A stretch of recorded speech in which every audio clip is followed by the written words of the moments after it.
Hello everyone, today I'm going to show you how to change the rear differential oil on a Hyundai Santa Fe 2003. This is the 3.5 liter 6-cylinder engine with all-wheel drive model. I'll be using Valvoline AWD gear oil on this car.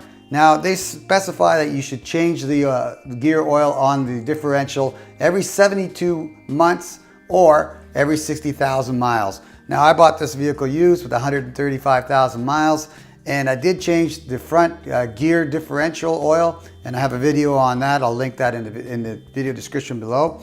And it was very, very dirty, so I suspect the same is what I'm going to find in the rear differential, but I can't wait to do it because I love having clean fluids in my car.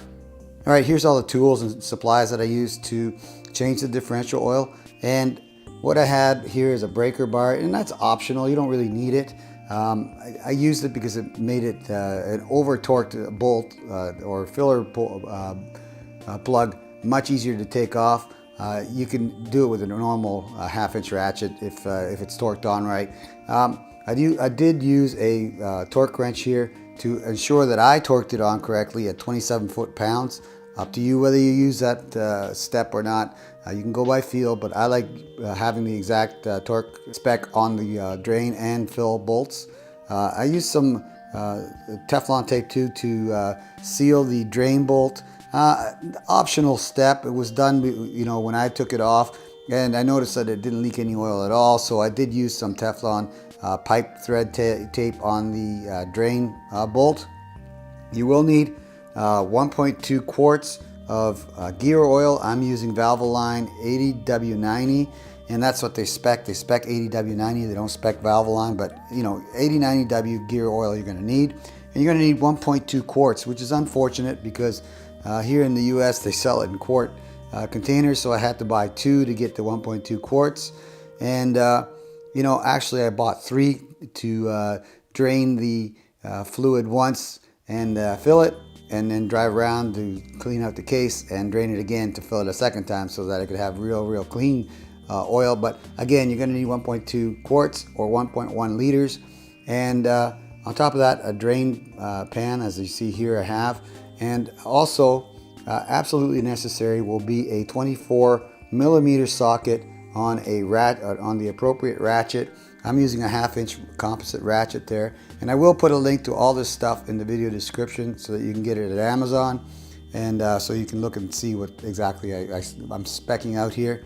But you will need that socket. You cannot properly put a wrench on the, at least I don't think you can, on the drain bolt because it's protected, and you need a socket to take that one off. Now we're looking underneath the car. The car is level on my garage floor. So you want to do this on a level surface for sure. And we have 2 bolts that we need to take off the differential in order to fill it and drain it, or drain it and fill it. This is the fill bolt, and this is the drain bolt, and they're both 24 millimeter bolts. Now, rule of thumb for doing this, always take the fill bolt out first. Reason for that is if you have any problems with it, if it's stripped or stuck or whatever, at least the fluid is still inside the transfer case. You don't have to worry about it. You can just put it back on temporarily till you fix it. But if you take the drain plug out before you take the fill plug out, and there's something wrong with the fill plug, well, you can't get the fluid back into the transfer case, into the differential, and then you're going to have a problem. So first bolt we're going to take off is this one, the 24 millimeter. I'm using my socket and a half-inch driver to do so.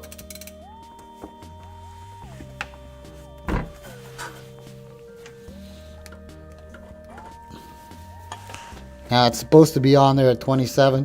I've got the drain pan underneath it, but I don't really need it right there. 27 foot-pounds is supposed to be on there. I suspect it's much more than that because I definitely put more than 27 foot-pounds on it. Wow, I'm gonna have to use my breaker bar to get that off of there. All right, I got a little bit more leverage here. Bigger bar. I don't know, somebody torqued it on there way too tight, and that kind of scares me, but we'll deal with it. There we go.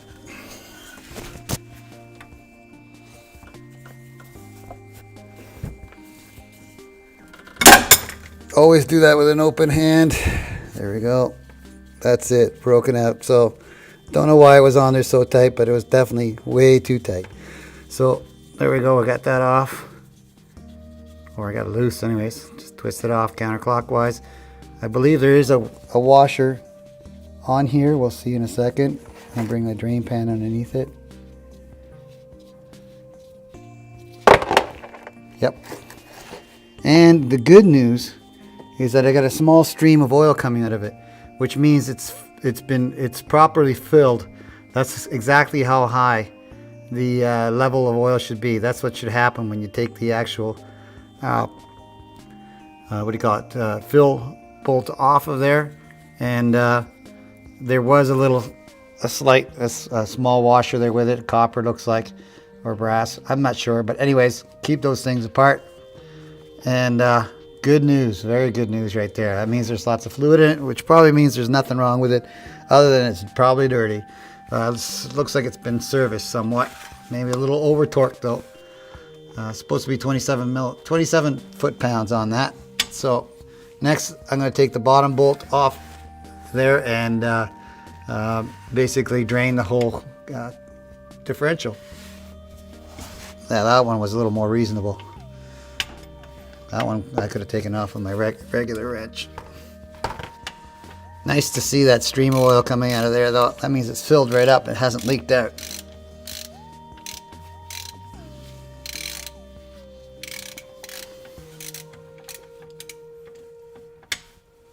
That's it for that one.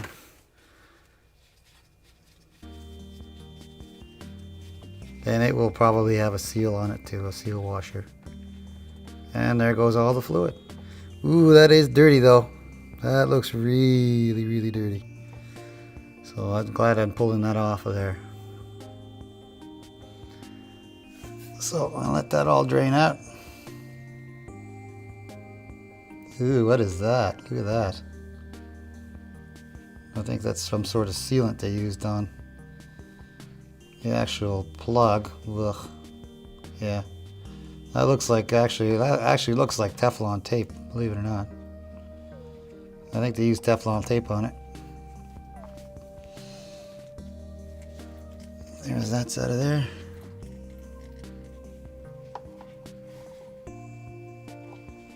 And I may put the Teflon tape back on. Now, this is a magnetic plug. The other one probably is too, but this one's definitely magnetic, and it has magnetic particles on the bottom. You need to clean those off, clean that right out, and put it back in. So I'm going to do that, and then put this drain plug back on, and then we're going to fill it up.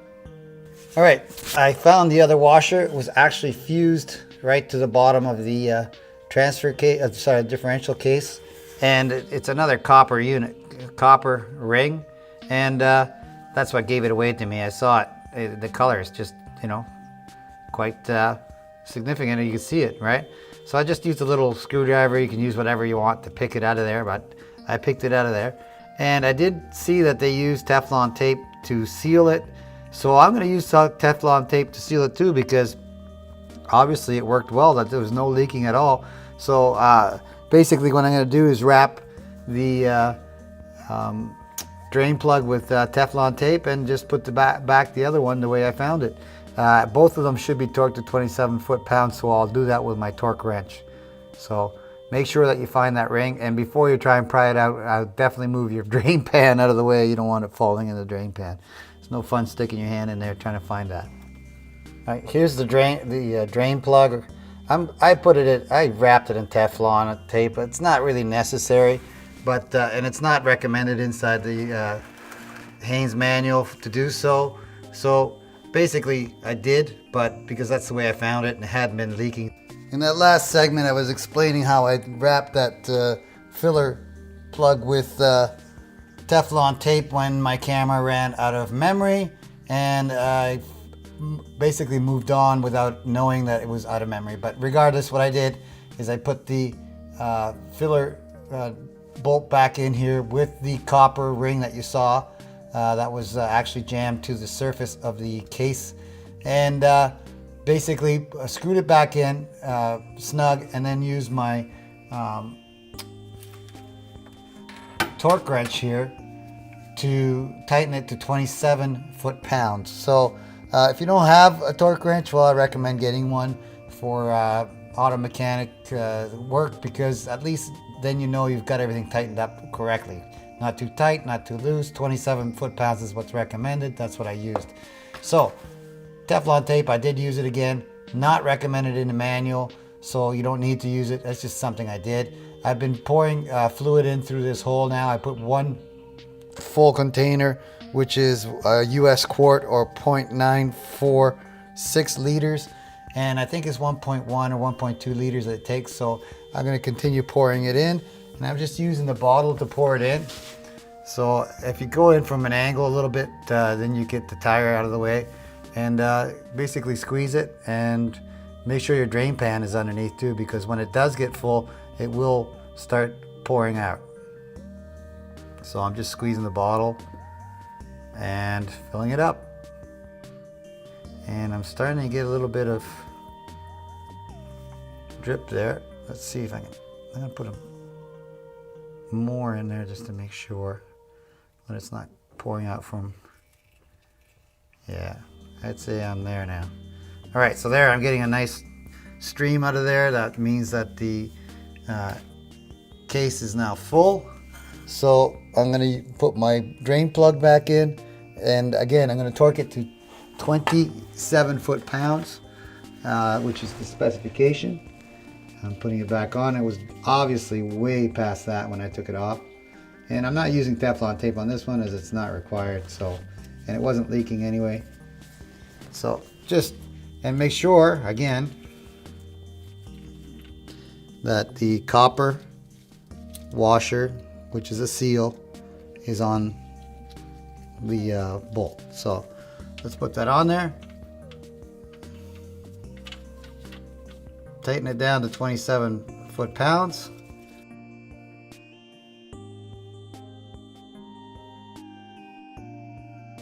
I like to rinse these things. So in other words, what I'm going to do is I'm going to drive around for, about 20 miles with this fluid in there. And then I'm going to drain it one more time and fill it one more time. Primarily because I like it really nice and clean. That's just me. But you don't have to do that. Just replacing it is good enough.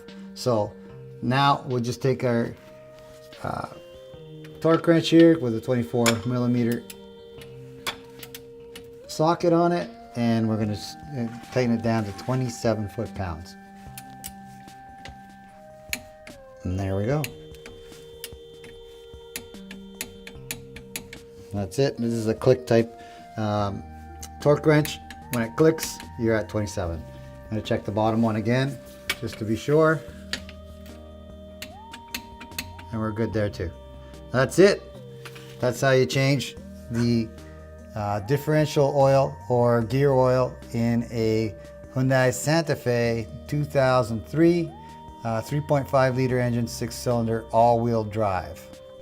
All right, if that video helped you out in some way, do me a favor, click on the like button down here, or the thumbs up button down here on the bottom right. And if you want to subscribe to my channel and see further videos in the future, just click up here in the on the link that I provide to subscribe to my channel, or the Richard Lloyd USA channel. Thank you very much for watching. I hope you enjoyed that video and it helped you out some way. I'm going for a drive.